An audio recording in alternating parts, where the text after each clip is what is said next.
Ola, que tal, como están? Nos preparados para abrir unha semana máis no Faladoiro, como sempre, con moitas cuestións que poñer en riba da mesa. Unha delas que coñecíamos esta mesma tarde, o Goberno Central vai recorrer a sentenza do Prestige para intentar recuperar os cartos que investiu na recuperación da costa galega tras o afundimento do petroleiro e tras a marea negra que provocou. Será, por suposto, un dos temas de hoxe. Faremos tamén, como tantos días, unha parada no Parlamento de Galicia tras o caso Calviño.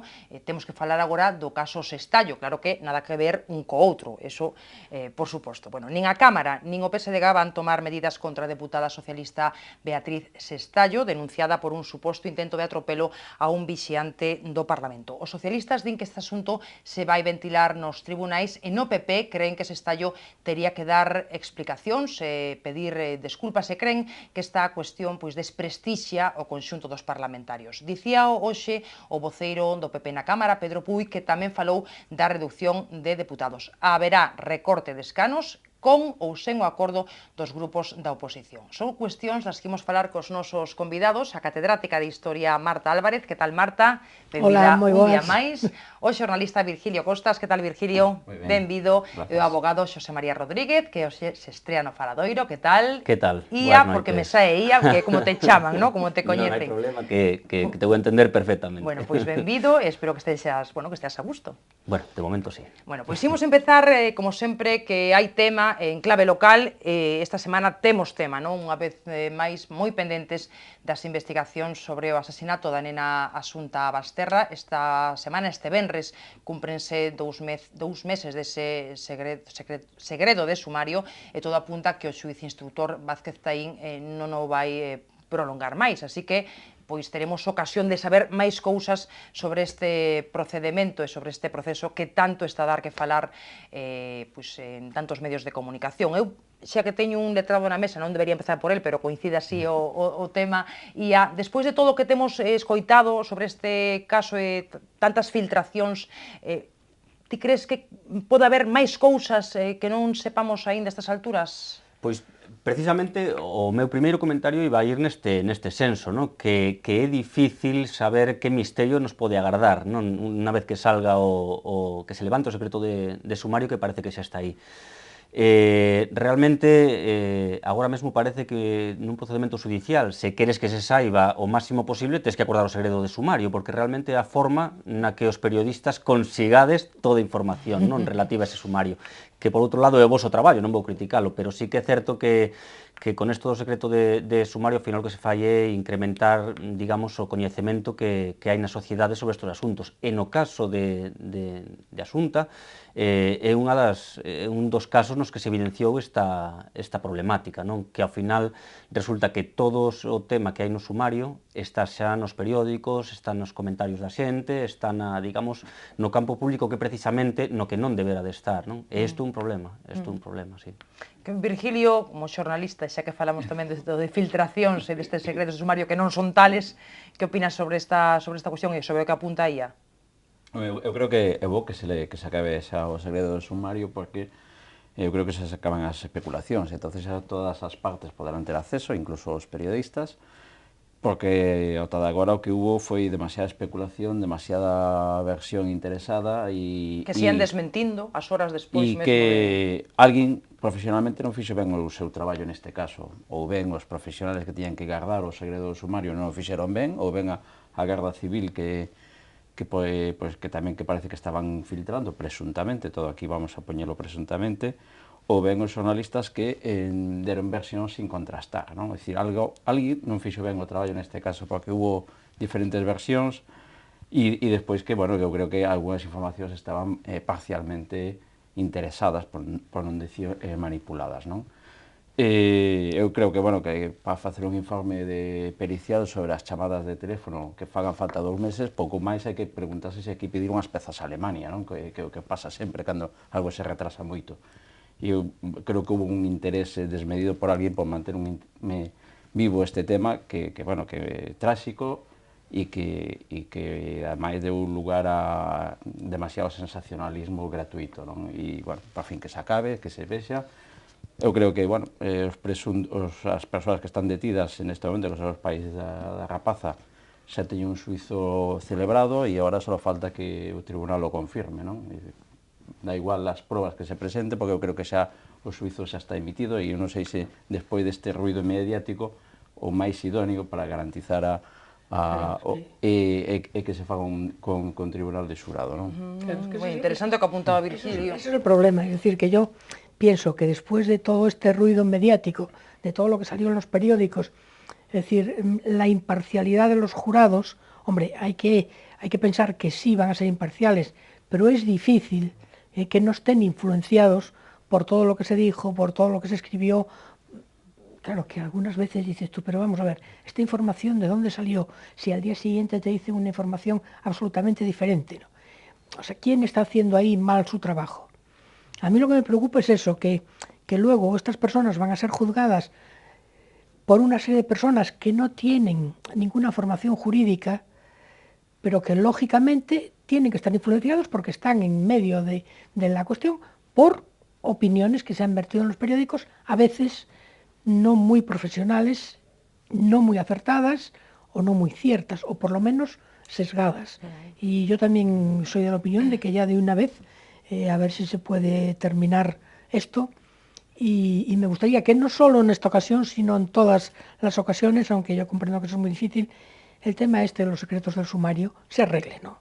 O sea, porque en este país, secreto del sumario y a la media hora está todo en los periódicos. Bien, es tan difícil que el juez o quien sea investigue quién filtra.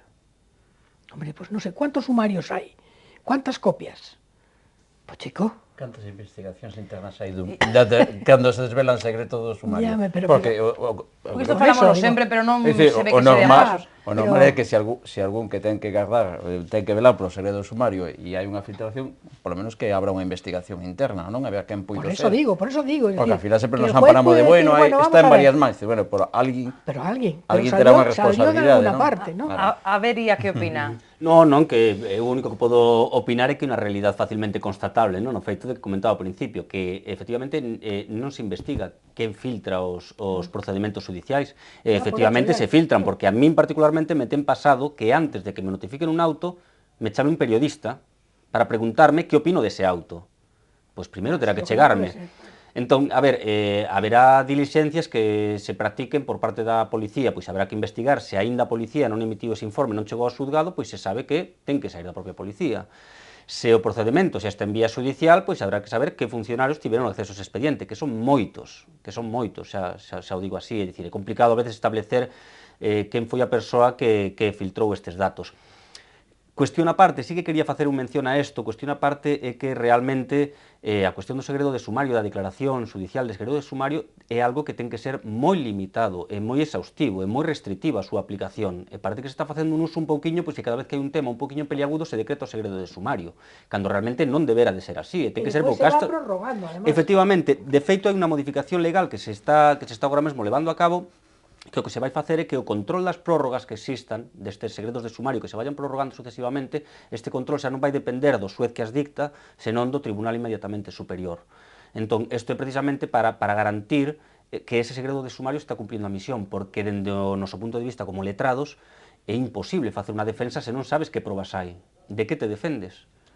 Cando non sabes, mandan a teu cliente a prisión e non sabes en base a que o mandan para a prisión. No caso Pokémon levan casi 2 anos de segredo de sumario. Claro, efectivamente, é imposible defender, estás defendéndote a cegas, porque non tes, é dicir, non sabes en base a que te están acusando. E neste caso, é dicir, as probas, é dicir, tanto as psicolóxicas como todas, ademais, incluso as periciales sobre os teléfonos, non poden durar tanto tempo, 2 meses, é dicir, eu creo que, e sobre todo cando perjudicando gravemente a gente concreta. A policía e o xuiz teñen unha única vía de investigación que son os pais e non parece que estén movendo outras vías e cada vez que sale calquer rumor de que parece que hai unha terceira persoa sale unha información desmentindo todo iso, non? Parece que se quedaron con esa vía única e non ten moito sentido prolongalo tanto tempo, pero bueno, salvo que alguén que irá aproveitar para darlle tirón ao seu bestseller particular e, bueno, entonces... Ui, que mal pensado. Bueno, é unha hipótese, nada. Hipótese de traballo, nada máis. E sobre o que apuntaban Marta e Virgilio sobre o xurado, que é unha cuestión que tamén se fala moito neste asunto. Ti que pensas, a ver? Pois non teño unha opinión, digamos, formada acerca de se a influencia que pode ter toda esta información vai ser menor nun xuez profesional, digamos, que nunhas persoas particulares do común. Non tes tan claro. Os xueces tamén son persoas que leen a prensa, que se deixan influenciar, o único que teñen é un coñecemento, digamos, máis a fondo de que deben abstraerse desa realidade, ben? Pero partindo desa base, é dicir, as persoas que van formar parte dun xurado tamén son persoas que previamente son formadas e informadas en base a que deben pronunciarse, que probas son as que deben de valorar, que teñen que xulgar únicamente, e ao mellor, quizás precisamente por non ser persoas legas en dereito, non ser persoas xurídicamente formadas, hasta asumen moito mellor o papel, digamos, de abstraerse de toda a información que traen e tratar de sacar o mellor, non? A mellor opinión ao respecto. Ao fin e ao cabo, estas persoas o que xulgan é sobre feitos, nunca sobre dereito. Bueno, oxalá sexa así, non? Xa que o caso vai ser xulgado con un tribunal popular, non? Bueno, Marta ten as súas dúbidas. yo sí, lamentablemente, que a mí me encantaría, o sea, que no estuviesen absolutamente influenciados por nada, o sea, que juzgasen. Hombre, eu parto de que por te dou a hechos. razón. A min tamén me encantaría que fora así, pero bueno, chegados a este punto, pois bueno, non sei exactamente que solución é a mellor. Ya, yo estoy en contra de los jurados, en este caso y en todos. Bueno, pois poderíamos seguir falando Sí, diso, no, porque é un pero tema é que sempre está outra permanentemente en cuestión, outra non? historia, E o fío tamén de casos moi mediáticos, non? Dos que tamén temos falado aquí nesta mesa. Imos seguir porque hai máis cousas, tamén no ámbito xudicial, pero unha cuestión ben distinta, non? Unha noticia que confirmaba hoxe o presidente da Xunta, haberá recurso á sentenza do Prestige, vai no presentar o Goberno Central, confirmaba yo a Feijóo o ministro de Xustiza, o ministro Gallardón, logo dunha sentenza que nos deixou a todos unha sensación de desacougo, non? E de decepción, non? Así que imagino que o vedes positivamente, non? Aínda que supoño que será moi complicado, logo nos pode contar tamén algo máis Ía, pero non sei, Virgilio, ti imagino que che parece en principio positivo, non? Que se dea ese paso. Sí, positivo sí é, porque dende logo a sensación de impotencia social é tremenda, non? Porque primeiro isto parece que foi por arte de magia, fundiuse un barco, non hai responsable, non hai ninguna medida, non?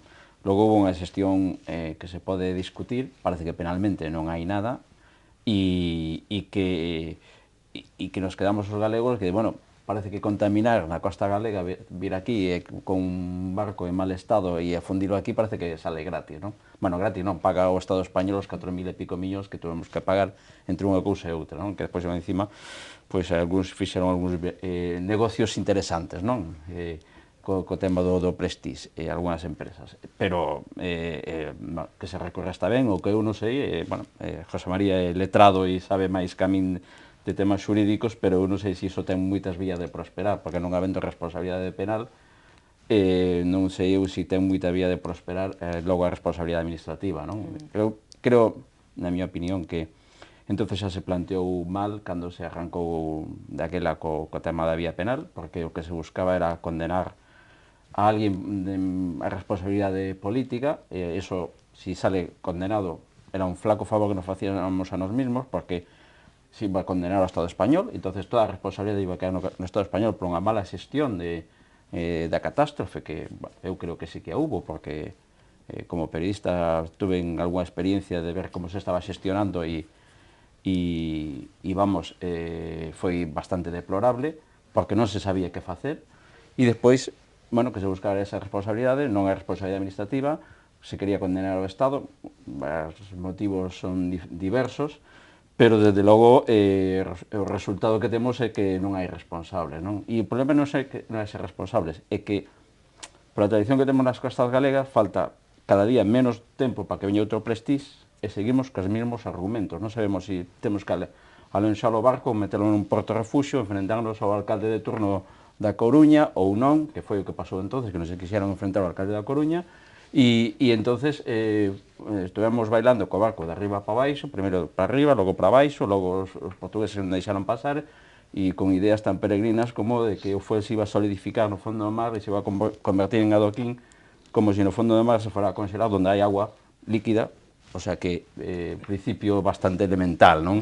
O sea que... Ui, di Virgilio moitas cousas e moi interesantes, que pagan a pena que comentedes tamén vos. Bueno, empezando polo da sentencia e seguindo polo da xestión, que tamén é interesante. A ver, Marta e Ia, que opinades? A ver, Marta. Sí, bueno, vamos a ver, yo estoy de acuerdo totalmente en que nos hemos quedado con esta sentencia un poco sorprendidos, ¿no? Porque resulta que miles de toneladas de fuel que inundaron la costa gallega y que nos machacaron durante meses y meses, resulta que ese tema no fue culpa de nadie. O sea, fue una especie de cosa que apareció ahí y que, bueno, que fue una mala suerte y se acabó. Bien, yo no estoy de acuerdo con eso, es decir, ahí hay que exigir responsabilidades. Responsabilidades al armador, responsabilidades a las aseguradoras, responsabilidades a la compañía, responsabilidades a quien dio el permiso para que ese barco en ese estado navegase con el fuel. Es decir, hay una serie de personas y de entidades que son responsables. Efectivamente, el que se rompiese el casco fue un accidente, pero hay una serie de elementos que llevaban a pensar que si había un temporal un poco fuerte como hubo, ese barco no resistía. Por tanto, esa gente tendría que pagar. Por otra parte, yo me alegro pues que también quede demostrado que el gobierno no fue responsable ni la Xunta fue responsable, porque hubo momentos en que parecía que poco menos que Fraga había hundido el Prestige, ¿no?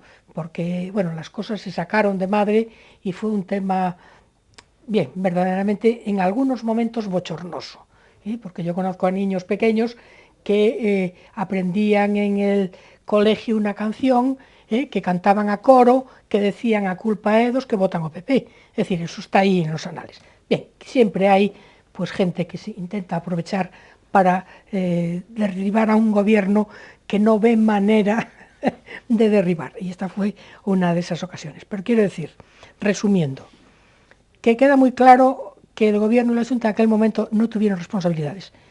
Segundo, que tendría que quedar muy claro que alguien tiene que asumir responsabilidades civiles, aunque no sean penales. Y bueno, y el pobre de Mangouras, que se le condena a unos meses, que total no va a ir a la cárcel por su tal, bueno, desobediencia pues, grave. Es anecdótico, realmente eso es anecdótico. A ver, Ia, despois de todo dito, que son moitas cousas. Madre, tengo que contestar a todo moitas. Vamos alá. Mira, primeiro por contestar a Virxilio, por facerlle un pequeno comentario do que manifestaba el. Fala el, que me resulta curioso, non? Que fala de que el como periodista tivo conciencia de que houve unha xestión deplorable incluso, non? Tes manifestado, e que ao mesmo tempo te alegras, digamos, de que non fora condenado o Estado despois de manifestar que ti fuches consciente de que había unha xestión deplorable. Entón a mí eso me chama moito a atención deste punto de vista, non? De decir... Non me alegro, no, entendí como que te alegrabas no sentido... É dicir, o grado de indignación abarca todo. Vale, no, me chama un pouco a atención desde ese punto de vista eso, non? Manifestar como que eres consciente de que hubo esa mala xestión e que, sin embargo, dicir, me alegro de que non o condenen. Ben, era por aclararlo, Virxilio, en todo caso. Logo, por outro lado, falase de la utilización que houbo política, evidentemente. Eu si penso que aquí ninguén asume ninguna responsabilidade política, si penso que houbo, evidentemente, culpables políticos que deberan de ter asumido responsabilidades que neste país non se asumen, é dicir, sistemáticamente, non é que sea polo asunto Prestige, senón que sistemáticamente bueno, aquí non se asumen responsabilidades. No caso Prestige... Se asumieron porque se perdió el gobierno, clarísimamente se perdió el gobierno. ¿Qué personas do goberno dimitiron? ¿Qué personas do goberno tomaron algún tipo de responsabilidad, asumieron algún tipo de responsabilidade política? É dicir, ¿qué consecuencias tivo o afundimento do Prestige? Las consecuencias que tuvo fue que, como se utilizó el tema políticamente, en las siguientes elecciones se perdieron. Bueno, as eleccións se perderían, pues pero non porque hubo unha utilización, é dicir, estamos falando de que houbo, penso que ninguén o dubida... Nunca hubo en Galicia unha utilización tan torticera de un tema. Una cosa es que se utilice políticamente los temas, que yo estoy absolutamente de acuerdo, es decir, todos los partidos lo hacen, todo el mundo se aprovecha, oye, de que el otro tiene un fallo aquí y vamos a meter el dedo en el ojo, pero vamos a ver, hay límites. En mi opinión, en el tema del Prestige se sobrepasaron los límites, porque insultar a la gente por la calle, asesinos, corruptos, no sé, en fin, cosas muy desagradables, y nosotros en el Parlamento gallego, porque yo en aquellos momentos estaba en el Parlamento gallego, hombre, yo no quiero exagerar, pero el tema del Prestige se llevó 30 veces, 40 veces, es decir, el prestige y el medio ambiente, el prestige y la flora y fauna, el prestige y la repercusión en los marineros, el prestige y las futuras navidades que va a pasar. Bueno, era una cosa alucinante, ¿no? Y dice, bueno, mire usted, estamos todos de acuerdo, ¿no?, en que esto fue una tragedia tremenda. Pero hombre, no me traiga usted... Que no tuvo ninguna repercusión. Que no me traiga usted 30 veces al Parlamento gallego el tema del prestige. Pero me refiero que non hubo ninguna repercusión. Eu polo menos non sei que ninguén alto cargo fora cesado, ni que ningún alto cargo dimitise naquel momento. Entón, ben, por que? Pois porque, dende o meu punto de vista, a xestión política que se fixo foi nefasta. Por que? É dicir, pois porque a falta de información a que nos someteron foi brutal. É dicir, é que moitos tiñamos que estarnos enterando do que pasaba por webs que viñan de Portugal, do Servicio Meteorolóxico de Portugal, que eran a que nos informaban da mancha de petróleo. Temos ao que está agora de presidente do goberno que falaba de que había uns hilillos de plastilina simplemente, que aquí non iban a chegar. Falamos de que... Bueno, non sei se yo dixo un técnico, pero logo foi bastante chamativo, non? Que a persoa que agora preside o goberno, que sendo galego ademais, que daquela dixera que se trataba de unos simples hilillos de plastilina que acabaron convertíndose en 60 y pico mil litros de fuel, me parece, que acabaron polas costas galegas. Bueno, efectivamente, bueno, é unha anécdota un pouco curiosa, ben. Quedou aí a anécdota, efectivamente. E despois foi o técnico, Lo recordarán sempre. Foi o técnico, porque eu vin o papel que lle pasaron, que poña como unos hilillos de plastilina. E él lo leyó, e aí se quedó para toda a vida con los hilillos. Eu o que vin sobre todo é unha falta, é dicir, ninguén sabía que había que facer, en eso estaremos de acordo, ninguén soubo que había que facer. Claro. É dicir, despois dos casos que aquí non é a primeira vez que sucede, é dicir... Pero vamos a ver, e tú sabrías, en ese momento, tú tenías la certeza de lo que tenías que hacer con un barco en esas circunstancias? Te podo contestar, eu non son director xeral da Marina Mercante, nin cobro por ese posto 7.000 e pico euros ao mes. Quizáis, se tivera que estar ali, teríame posto en situación e diría que pasa ante calquera situación que pode... Había variedad de opiniones. Unos opinaban que era mejor llevarlo a un puerto cerrado, otros opinaban que era mejor llevárselo a alta mar. Efectivamente, ahí hubo sus más y sus menos porque, digamos, no se ponían de acuerdo. Y a día de hoy, ¿quién es el que dice lo que hay que hacer en un caso así? Porque todavía no lo dicen, porque todavía no se sabe qué es lo mejor. ¿Qué hubiera sido mejor? ¿Meterlo en el puerto de La Coruña? Pues puede ser, o puede ser que no. Quiero decir que hoy nos vuelve a pasar una desgracia de ese tipo y gobierne quien gobierne, me da igual, el PP, el PSOE, UPyD o Ciudadanos, no saben qué hacer. Precisamente eso é o máis grave de todo. Eso é o máis grave de todo. Eso que eu decía, pues es el problema. que faltan menos, ojalá me equivoque, pero faltan menos para a seguinte situación similar, e non temos... E o problema é que non hai un protocolo, e agora sí que non hai un protocolo co que exixirlle o responsable do goberno de turno que diga, que se lle pode decir, é que tú non cumpliches o protocolo que había. Eso sí que é negligencia, eso sí que xa se lle pode condenar penalmente, pero que nese momento non había nada. Pero eu a experiencia que non había nada, que eu fui a ver o Prestige en helicóptero o domingo antes de que se afundira. A bordo iba, pois, Lopersors e máis altos cargos da administración, todos do Estado. E a sensación que me quedou é que só estaban esperando que viñera un remolcador chino que o enganchara e o levara a Cabo Verde. E máis ou menos se decía aquilo de se acabou o problema, que o problema xa de outros. Claro, sí, pero eso non está fácil. Cunha ignorancia sobre o que é a mar, que o mar devolve todo o que se lle bota, por cual acabaría outra vez o fuel nas costas nas nosas ou na de Portugal, e a min ali os técnicos me revelaron que o Prestige iba a fundir. Publiquei esa noticia o domingo pola tarde, me desmentiron por tierra, mar e aire, e 2 días despois afundiuse o barco. E a explicación era moi sencilla, moi sinxela, Marta, porque tú dices, o goberno non ten responsabilidade. Alguna responsabilidade ten porque ao estar dando voltas co barco, o barco estaba desequilibrado porque quixeron lastrar e non puderon, porque estaba fendido creo que era por estribor, que tiña un hueco de 50 metros. Aquilo para min foi impresionante ver aquel barco así, e claro, estaba desequilibrado, entonces estaba en un proceso de torsión, entonces por fatiga o barco iba a romper sí ou sí, e acabou pasando 2 días despois con o temporal como había, e foi así, non? Entonces, eu creo que non hubo unha posibilidade de, o sea, non hubo unha a medida de vamos a minimizar os riscos, que os riscos significaba, pois, ao mellor enfrentarse ao alcalde da Coruña e metelo na refinería de Repsol e vaciar os tanques, que era minimizar o risco. Bueno, se pensou que votando, bueno, isto que se afunda ou que se, como decían algúns, isto nada, se vai a convertir en adoquín, pois foron medidas pouco sensatas, non? Foron medidas pouco sensatas. A ver, rapidamente todos. E para acabar sobre a sensación de que non todo estuvo ben feito, eu non sei se o PP que todo non, o PP e o goberno puxeron en marcha unha cousa que se chama Plan Galicia, que entre outras cousas incluía facer un porto na Coruña que non sirve para moita cousa.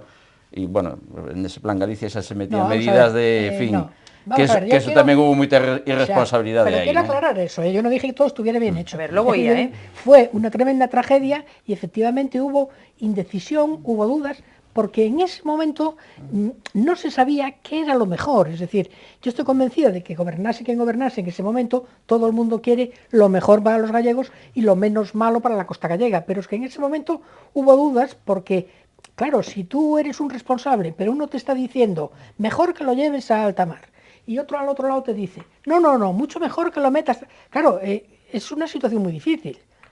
Ahora, hombre, lo que sí sé es que Loyola de Palacio después consiguió en Europa que al menos los barcos fueran de doble casco para evitar, en la medida de lo posible, que esto se volviera a repetir, al menos de una manera tan flagrante. Ahora, yo lo que digo es eso, lamentablemente, si volvemos a tener una tragedia similar... Estamos igual que... igual que fai 11 anos. Pois por eso te digo, ese sí que é o problema. Avería. Eu creo que hoxe nos estamos centrando un poquinho, ou por aí tirou o debate, non? No que é o tema das responsabilidades políticas que se derivaron do caso, pero eu sí que quixera recordar de que estamos falando, que é un barco que ten 37, 38 anos de antigüedade, é monocasco, está matriculado nas Bahamas, vale? A empresa dueña do buque é de Liberia, ou reside, ten o seu domicilio social en Liberia, Mare Shipping. A xestión do buque estaba contratada con unha axencia de Atenas, vale? A compañía ABS, que era quen dicía se estaba ben ou mal o barco, estaba contratada en Estados Unidos, e finalmente as revisións estaban contratadas cunha entidade que ten certo prestixio, que é Buros Veritas. Ben, entón, que quero dicir?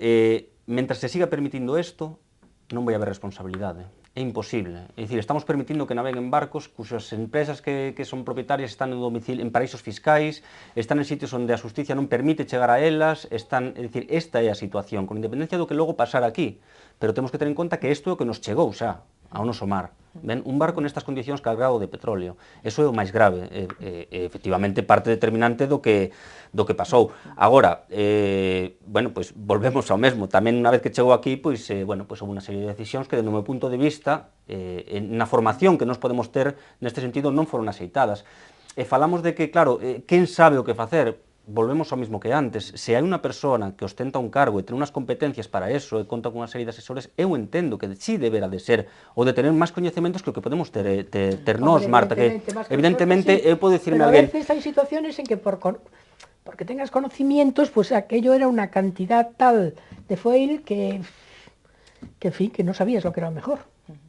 Eu creo que a decisión non era fácil, creo que sabían que era o que debían de facer, pero non se atreveron a facelo, esa é a miña opinión.